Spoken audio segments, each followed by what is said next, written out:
Hello everyone, welcome to doctor Meenu's eduages. और ये third part है हमारा एफएम की एमसीक्यू सीरीज़ का।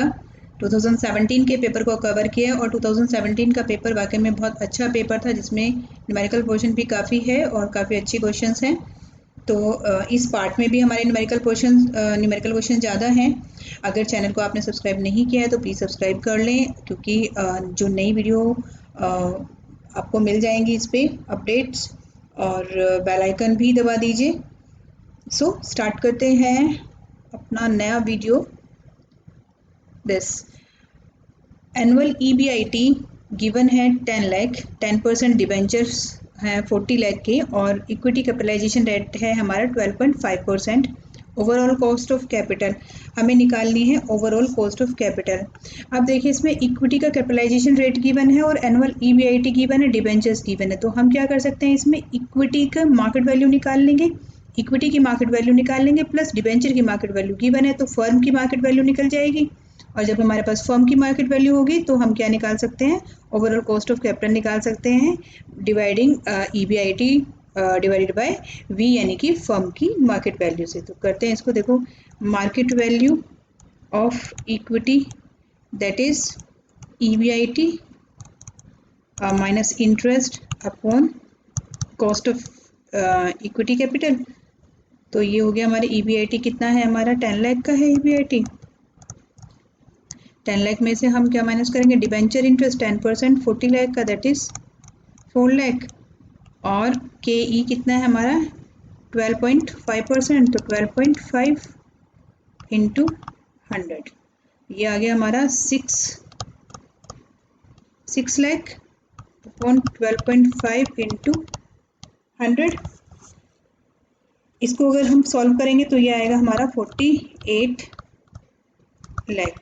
48 लाख ये आ गया हमारा क्या भाई, मार्केट वैल्यू ऑफ इक्विटी। अब टोटल वैल्यू ऑफ फर्म निकालें, वैल्यू ऑफ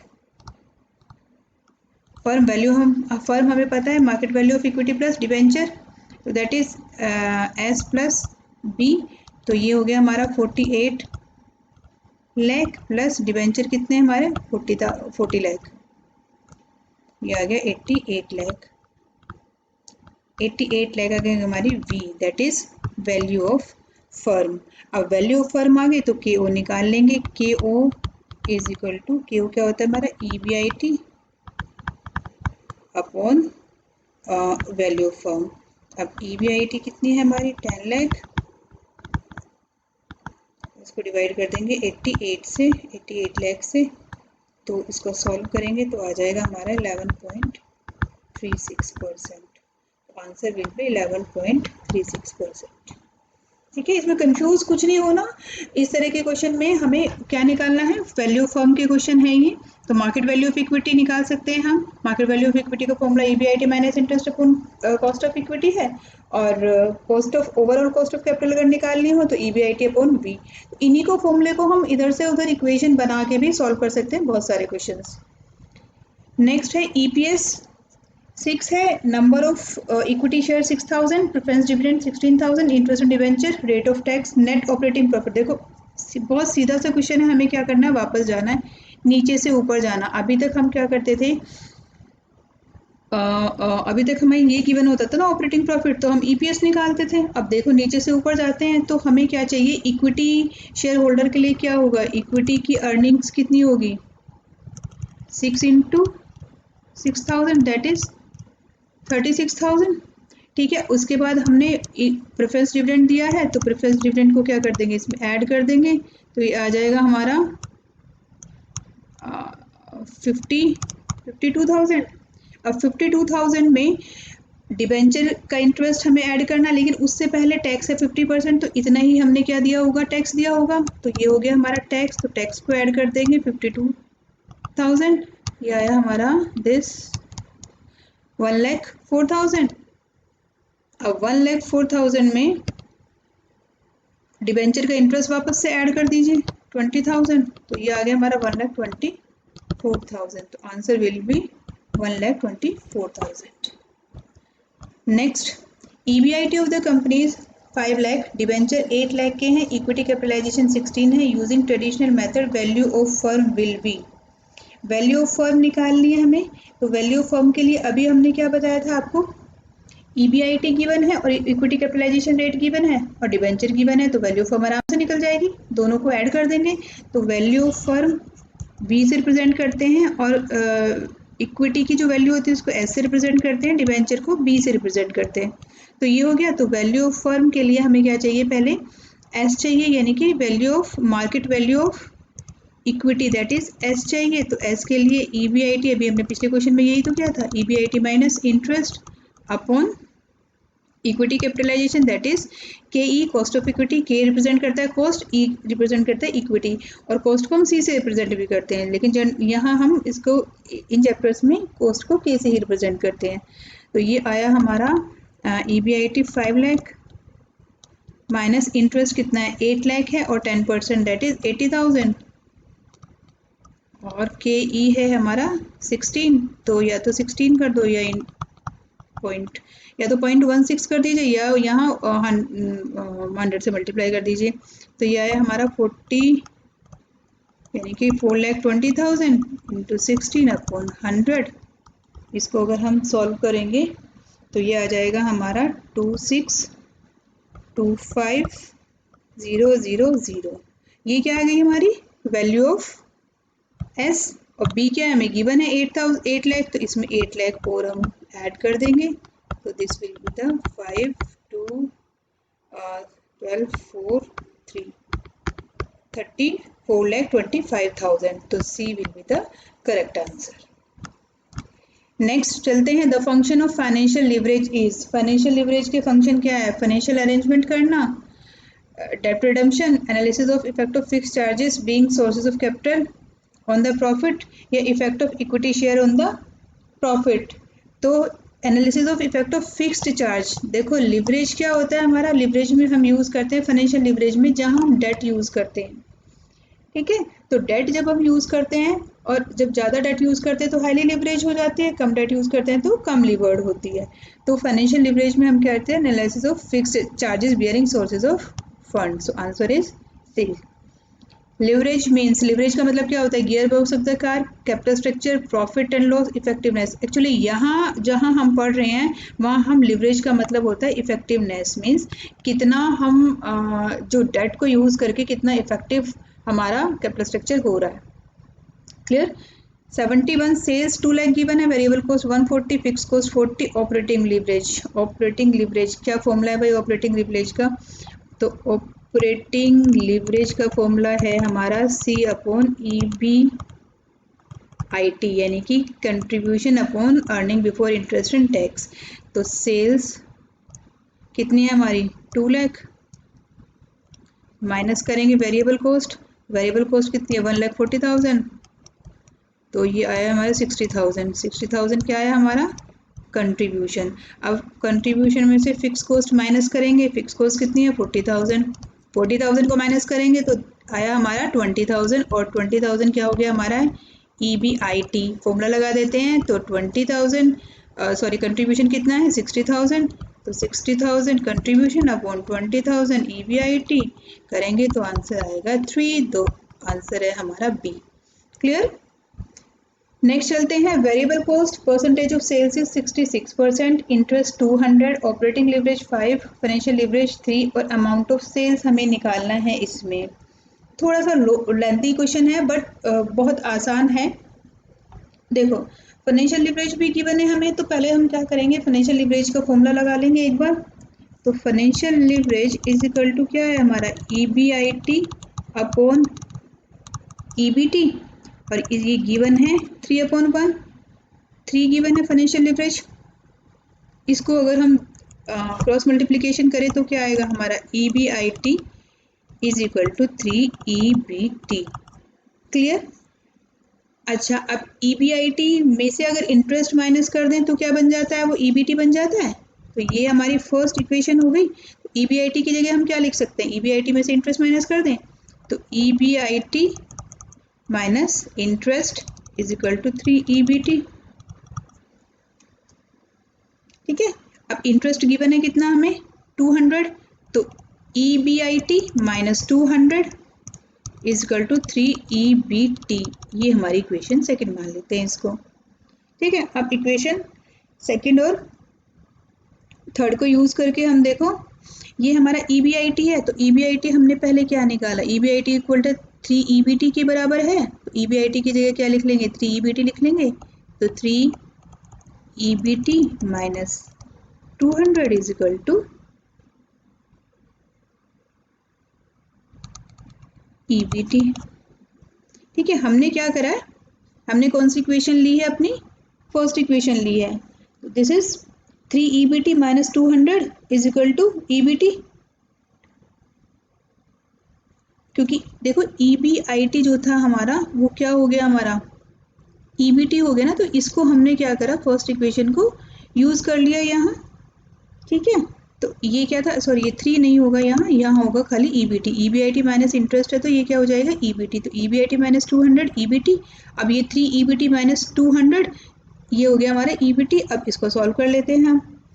तो ये आया हमारा EBT, इधर चला गया तो 3 EBT में से एक EBT माइनस हो गया, तो 2EBT इज इक्वल टू 200। तो EBT क्या हो गया हमारा, 200 अपॉन 2 दैट इज 100। EBT आ गया अब हमारा 100। क्लियर। अब EBIT क्या था, फिर से वहीं ऊपर जाते हैं, EBIT 3 इंटू EBT, तो EBIT भी निकल गया हमारा। EBIT is equal to 3 into EBT that is 3 into 100 that is 300। ठीक है, तो अब हमारे पास दो चीज़ें आ गई, EBT भी आ गई हमारी 100 और EBIT भी आ गई हमारी 300।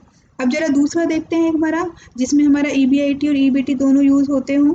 देखो ऑपरेटिंग लिवरेज गिवन है, ऑपरेटिंग लिवरेज क्या है हमारा फॉर्मूला, C अपॉन EBIT, और ये क्या है 5/1, तो 5 गिवन है ना ऑपरेटिंग लिवरेज।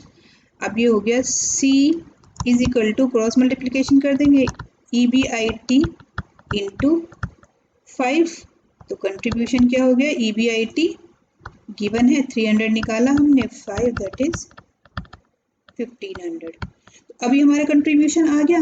अब हम जरा इसको वेरिएबल कॉस्ट को यूज करते हैं। तो वेरिएबल कॉस्ट क्या है हमारी 66%, 66.66% है। तो सेल्स में से जब हम वेरिएबल कॉस्ट माइनस कर देते हैं तो सेल्स यानी कि 100 माइनस 66.67 कितना आया, 33.3। ये क्या हो गया हमारा कंट्रीब्यूशन, और जबकि कंट्रीब्यूशन कितना है हमारा 15,000। तो 15,000 की वैल्यू कितनी है 33%। अब देखो 15,000 को 33 से डिवाइड कर देंगे, क्योंकि हमें कितने की चाहिए 100 की, और 100 से मल्टीप्लाई कर देंगे तो ये आ जाएगा हमारा 4500। सिंपल मैथमेटिकल जैसे हम सॉल्व करते हैं ना वैसे इसको सॉल्व करना है। तो this is 4500।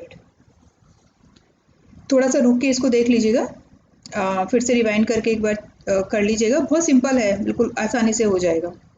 Now 73 operating leverage is affecting bye operating leverage. Operating leverage का फॉर्मूला क्या था भाई, देखो C अपॉन EBIT। तो फिक्स कॉस्ट जब हम कंट्रीब्यूशन निकालते हैं, जो EBIT निकालते हैं, तो वेरिएबल कॉस्ट भी हमें चाहिए होती है पहले सेल्स में से निकालने के लिए, फिर हमें EBIT के लिए फिक्स कॉस्ट भी चाहिए होती है और सेल्स भी चाहिए होती है। दैट मीन्स हमें तीनों की ही रिक्वायरमेंट होगी किसको निकालने के लिए, ऑपरेटिंग लिवरेज को।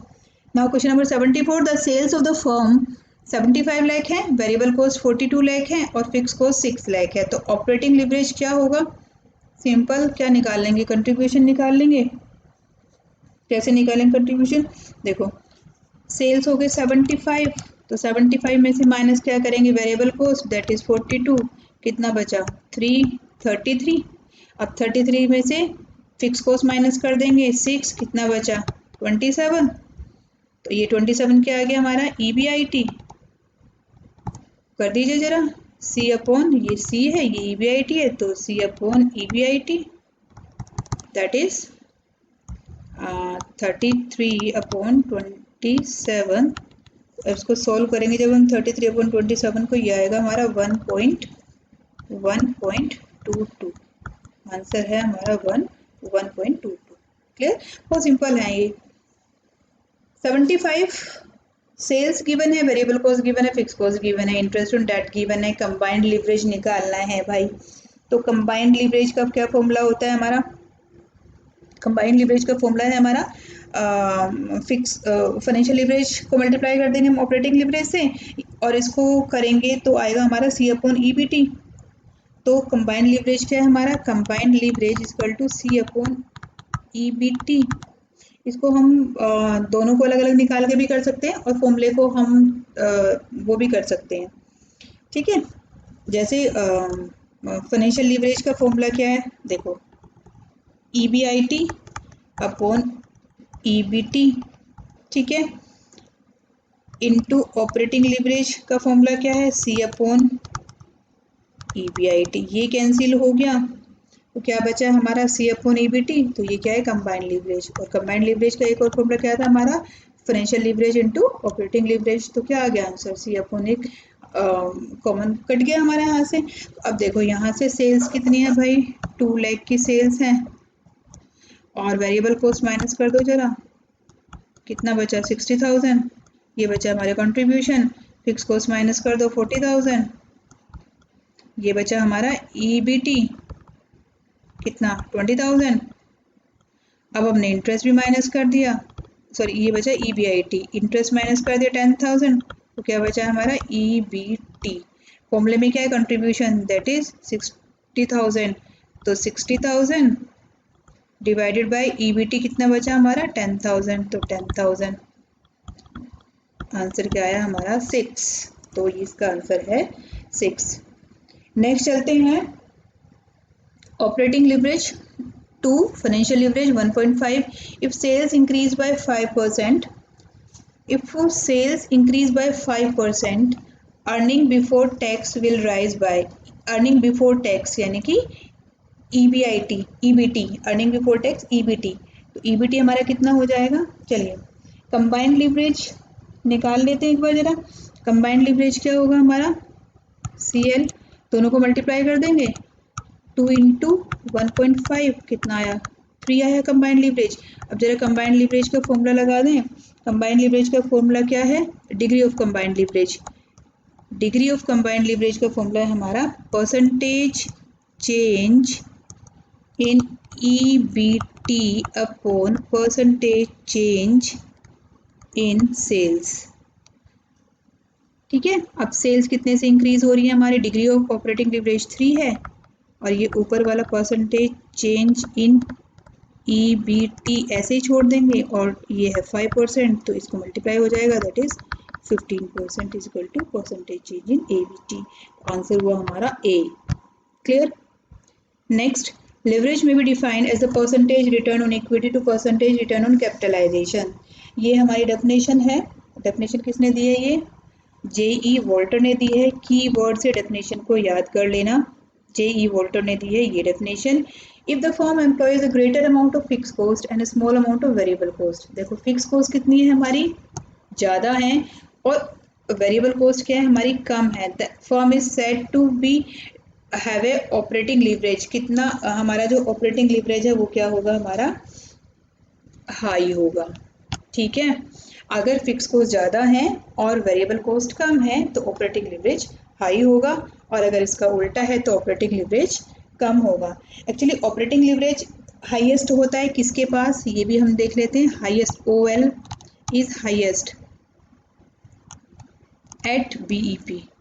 बीईपी के पास हमारा ऑपरेटिंग लिवरेज हाई होता है, और जब ये पॉइंट हम इस पॉइंट पे पहुंच जाते हैं तो थोड़ा सा ही चेंज अगर हमारा सेल्स में होता है तो बहुत ज़्यादा चेंज हमारी ईबीआईटी में हो जाता है। यानी कि सेल्स अगर थोड़ी सी इम्प्रूव होती है तो ईबीआईटी हमारी बहुत ज़्यादा इम्प्रूव हो जाती है।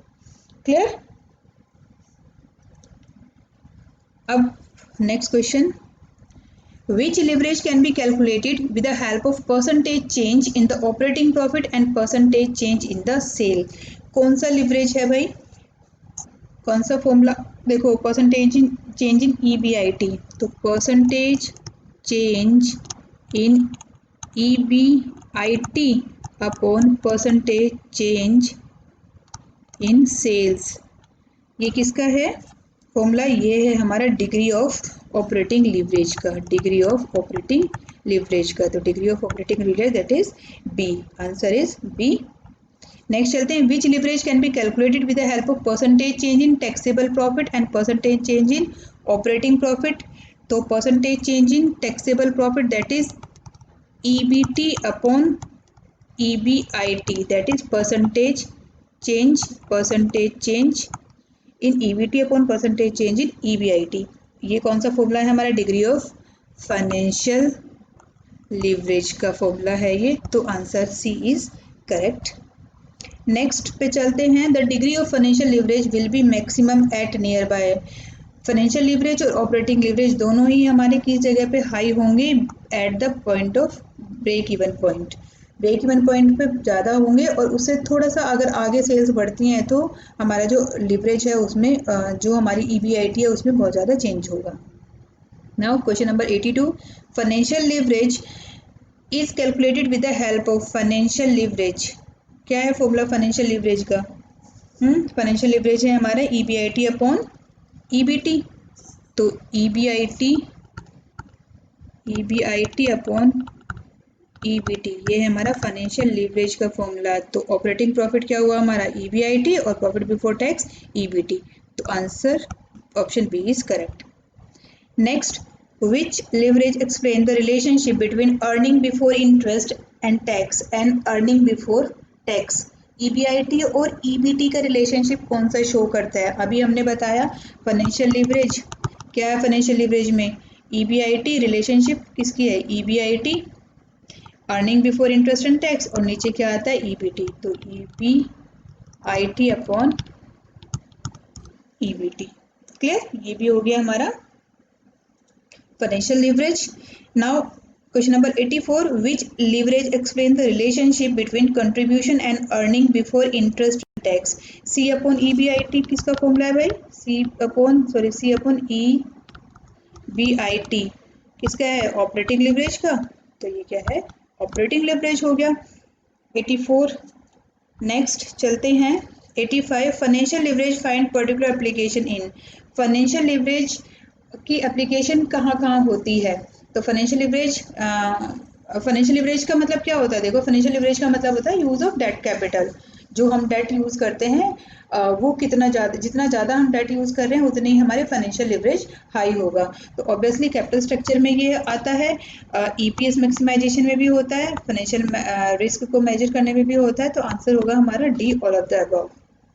Now question number 86, indifference point is the level of EBIT at which EPS are same regardless of the leverage in the alternative financial plan. Obviously indifference point क्या होता है, जहाँ हम indifference होते हैं और कुछ भी चूज कर लेते हैं तो क्या चीज़ें क्या होंगी वहाँ, सेम होंगी।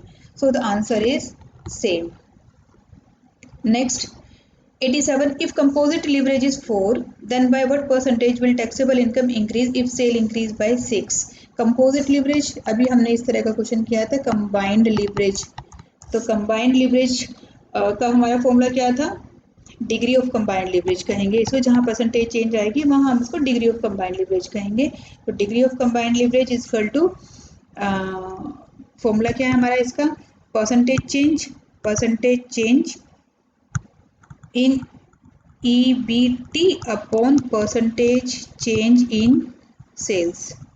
और ये 4 है तो 4 और परसेंटेज चेंज इन सेल्स कितना है, तो 6, और ये आ गया हमारा परसेंटेज चेंज इन EBT, तो ये आ गया 24%। इसी तरह सीधा फॉर्मूला लगाना है, क्रॉस मल्टीप्लिकेशन कर देना।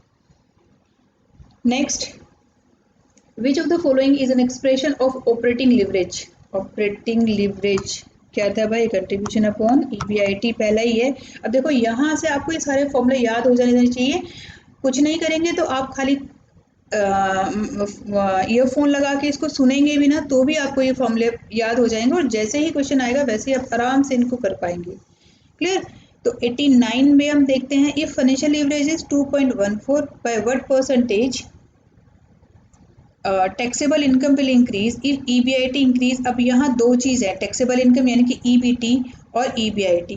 तो डिग्री ऑफ फाइनेंशियल लिवरेज का फॉर्मूला लगा देंगे, डिग्री ऑफ फाइनेंशियल लिवरेज क्या है भाई, percentage change in EBT upon percentage change in EBIT।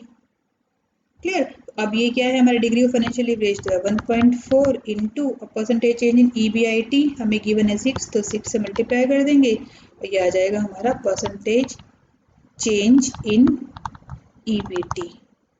तो ये कितना आया हमारा 12.84। 12.84 answer is B. If financial leverage is 2 and EPS increase by 10%, then EBIT will be, देखो जो फाइनेंशियल लीवरेज है उसको हम EPS अप्रोच से भी निकाल सकते हैं, ये आपने पढ़ लिया होगा फॉर्मूला, इसमें बहुत मुश्किल कुछ नहीं है। तो ये फॉर्मूला था हमारा percentage change in EPS upon percentage change in EBIT। तो ये हमारा डिग्री ऑफ फाइनेंशियल लीवरेज का EPS अप्रोच से अगर निकालेंगे तो दोनों तरह से निकाल सकते हैं, EBIT से, EBT से भी और EPS से भी। तो ये है percentage change in EPS upon percentage change in EBIT। अब परसेंटेज चेंज और डिग्री ऑफ फाइनेंशियल लीवरेज क्या दिया है 2 into percentage change in EBT कितना है, EPS अगर हमारा 10 से चेंज होता है तो ना ऊपर 10 है और नीचे ये हमारा EBIT है परसेंटेज चेंज। क्या होगा इधर क्रॉस मल्टीप्लिकेशन होगा तो 10 डिवाइडेड बाय 2 हो जाएगा इधर, तो ये 5% आएगा। ये सिंपल मैथमेटिकल प्रॉब्लम है, इसमें कंफ्यूज मत होना, सिंपल सॉल्व करोगे तो आराम से आ जाएगा। जब इसको क्रॉस मल्टीप्लाई करेंगे तो ये इसके साथ आ जाएगा, ये इसके साथ आ जाएगा, यहाँ मल्टीप्लिकेशन में होगा तो फिर बाद में क्या हो जाएगा, इसको सॉल्व करेंगे तो ये डिवीजन में आ जाएगा।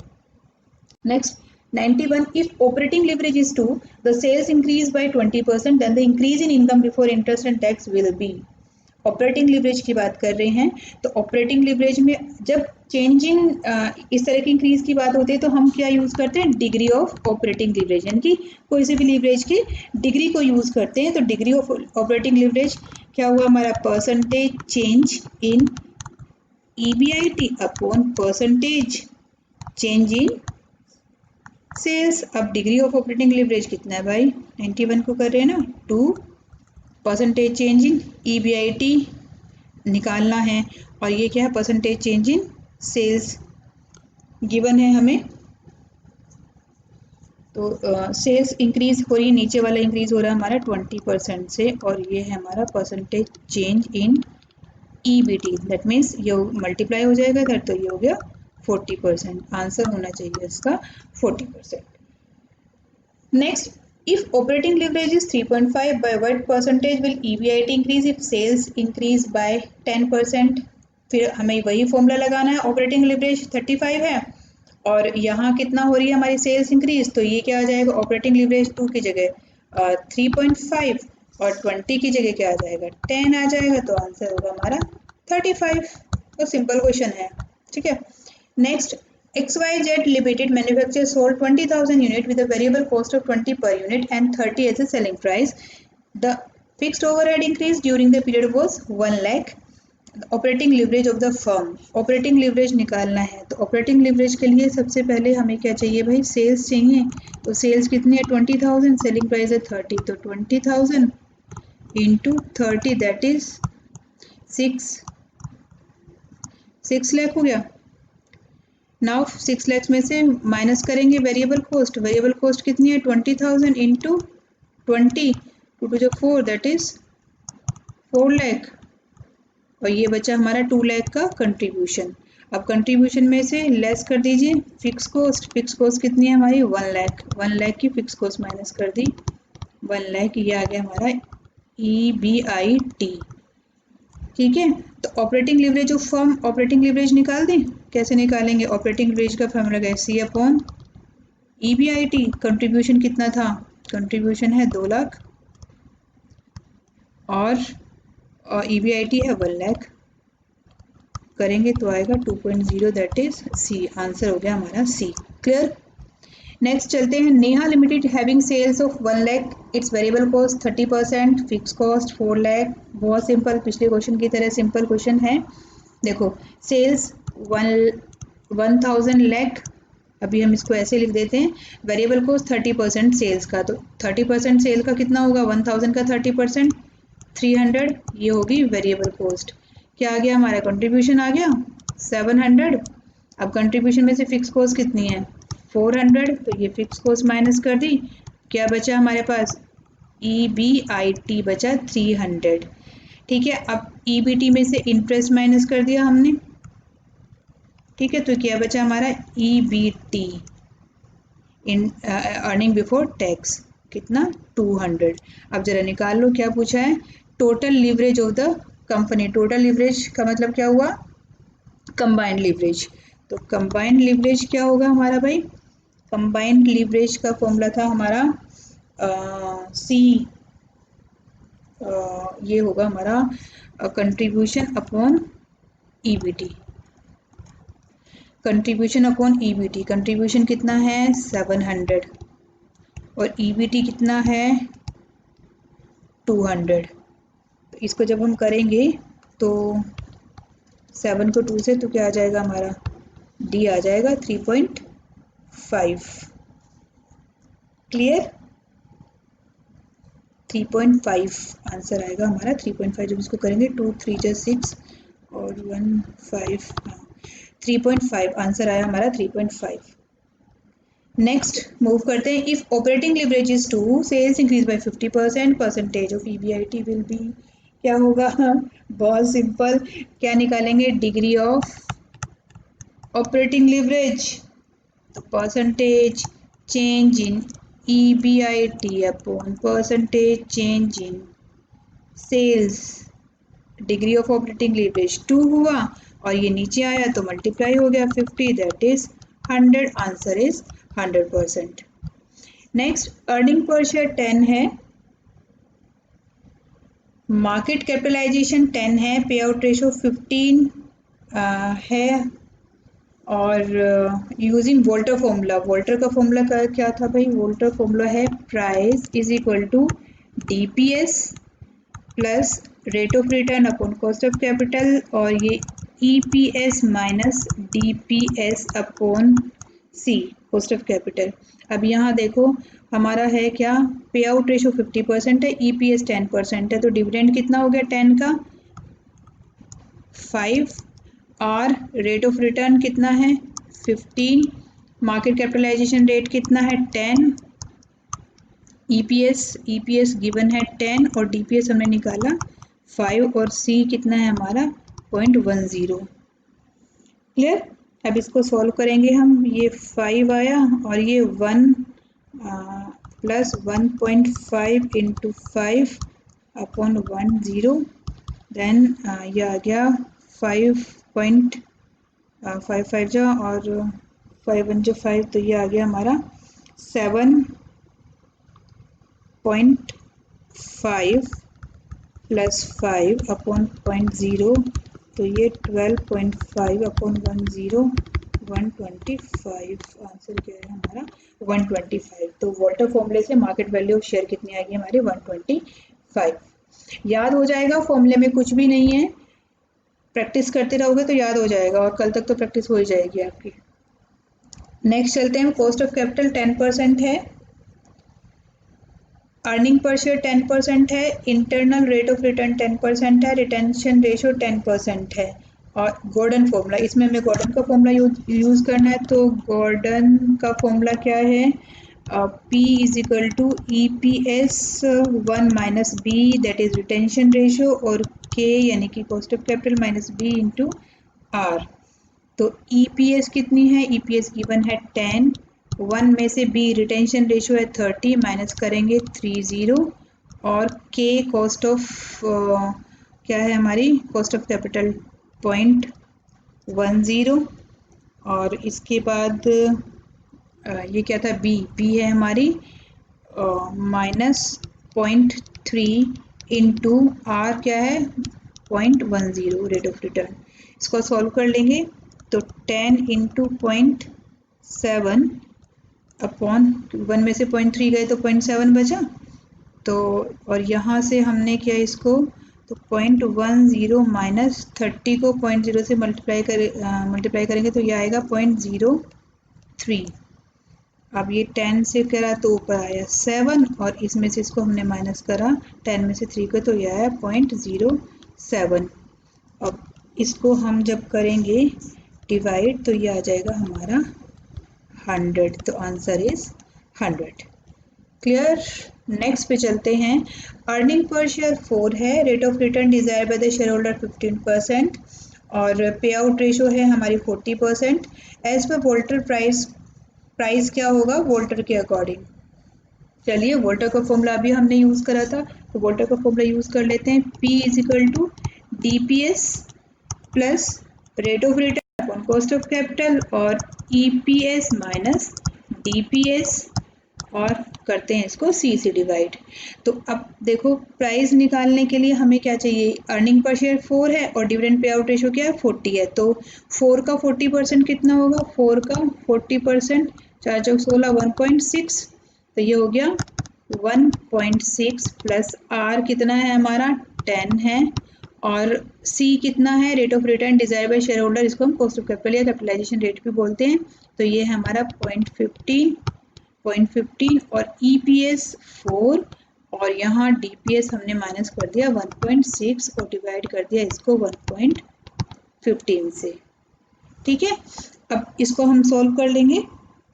इसको सॉल्व करेंगे तो ये आएगा हमारा 10 को करेंगे इसको, तो ये 1.6 प्लस 6667 इंटू 2.4, 4 में से 1.6 माइनस करेंगे और इसको करेंगे तो ये आ जाएगा 0.15, 1.6। अब जब इसको भी हम मल्टीप्लाई करेंगे तो ये भी हमारा आएगा 1.6 और ये 1.15 और ये हो गया हमारा 3.2 अपॉन 15। 3.215 को करेंगे तो आएगा हमारा आंसर 21.33। देखो ये आंसर है 21.33, बट हमारे ऑप्शन में कोई ऐसा आंसर नहीं है, लेकिन फॉर्मूला हमारा ये यूज़ होना है, तो मे बी ऑप्शन में आंसर्स हमारे सही ना हो, तो ये 29.33 की जगह 21.33 हो सकता है, पॉसिबल है, लेकिन फॉर्मूला यही यूज़ करना है और इसी तरह से कैलकुलेशन करनी है, आंसर तो हमारा यही आएगा। क्लियर। चलिए 2017 का पेपर हमने पूरा कर लिया है, ठीक है, और कोई डाउट है तो आप मुझे कमेंट करके पूछ सकते हैं। चैनल अगर सब्सक्राइब नहीं किया है तो प्लीज़ चैनल सब्सक्राइब कर लीजिए। न्यू अपडेट्स के लिए बेल आइकन भी दबा दीजिए ताकि आपको रेगुलर अपडेट मिलती रहें।